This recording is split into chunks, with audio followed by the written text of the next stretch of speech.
He thought their marriage was just in a slump. You know how it is.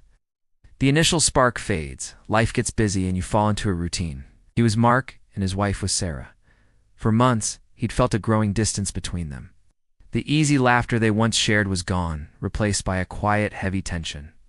Sarah seemed absent, even when she was right there. Her smiles were rare, and when they did appear, they felt forced, like a polite gesture for a stranger. At home, she was a ghost, moving through the rooms with a detached air, her eyes always seeming to look past him, at something or someone he couldn't see. He tried to talk to her, to bridge the gap. He suggested date nights, weekend getaways, anything to reconnect. Each time, she'd have an excuse. "I'm too tired, Mark. I have to work late. Maybe next week." Next week never came. The change was subtle at first. She started dressing up more for work. New hairstyles, different perfume.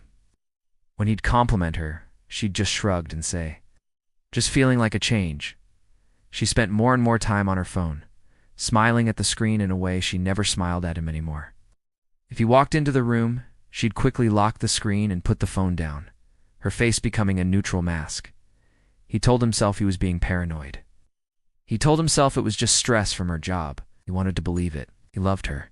He loved the woman he married, the woman who used to look at him like he was the only person in the world.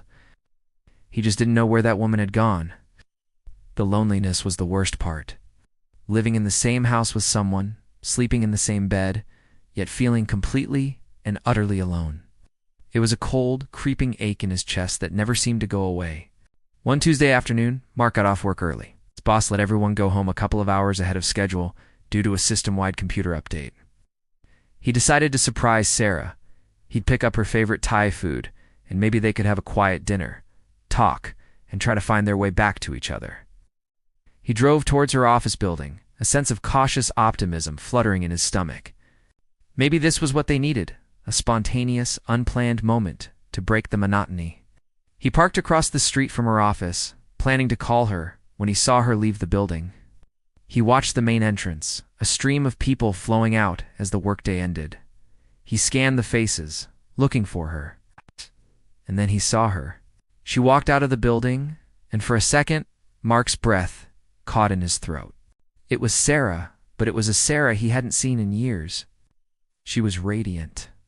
Her face was lit up with a genuine, uninhibited smile, the kind of smile that reached her eyes and made them sparkle, the kind of smile she used to give only to him.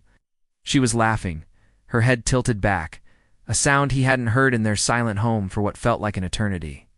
But she wasn't alone. Walking beside her was a man. He was tall, dressed in a sharp suit, and he had his hand resting on the small of her back. It was an easy, familiar gesture.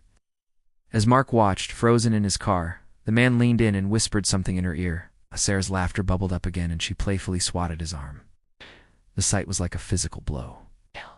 It knocked the air from his lungs, and a cold dread washed over him, extinguishing the tiny flame of hope he'd been nursing. He watched as they walked down the street. Not towards the parking garage where Sarah's car was, but towards a small, intimate-looking wine bar on the corner. They moved together with an easy synchronicity, their bodies close, their attention focused solely on each other.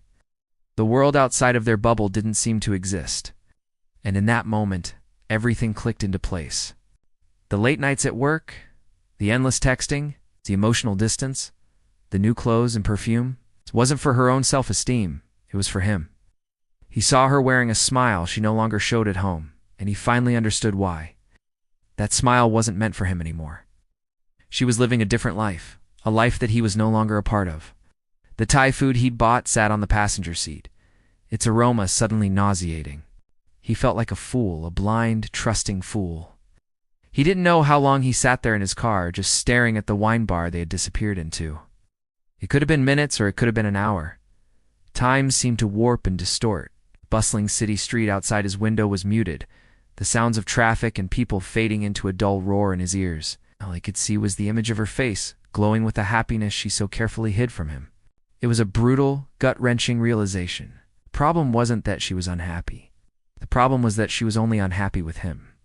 He had been trying to fix a marriage that she had already abandoned. He was a caretaker for a relationship that was already dead, and he was the only one who didn't know it. The anger came next, hot and sharp. Anger at her for the deceit, for the betrayal. But underneath the anger was a profound sadness. Deep, hollow grief for the life they were supposed to have, for the promises they had made to each other. He started the car, his hands trembling slightly on the steering wheel. He drove home, but the house didn't feel like home anymore. It felt like a stage set for a play where he was the only actor who didn't know his lines. Every object, the photos on the wall of them smiling on their honeymoon, the couch where they used to cuddle and watch movies, the bed they shared, it all felt like a lie. He walked through the empty rooms, the silence now feeling accusatory.